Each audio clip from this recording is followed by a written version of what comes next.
focus more on your life, and sana you guys will realize that there really, really, really is more to life than the accounts that you have to hate on me, to hate on the people I care for, to hate in general.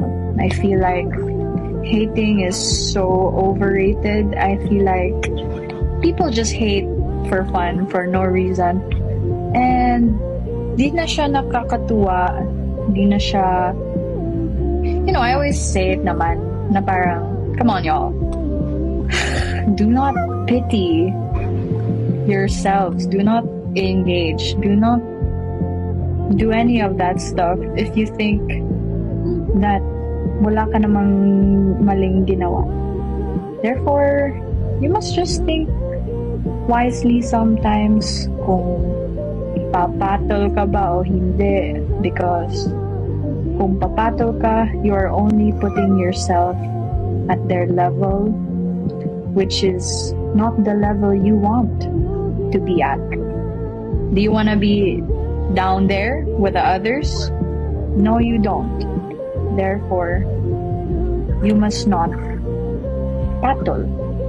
If it gets too masakit, i-block nyo na lang, i-report nyo na lang, or if you cannot tolerate it, then say something nice with respect pa rin.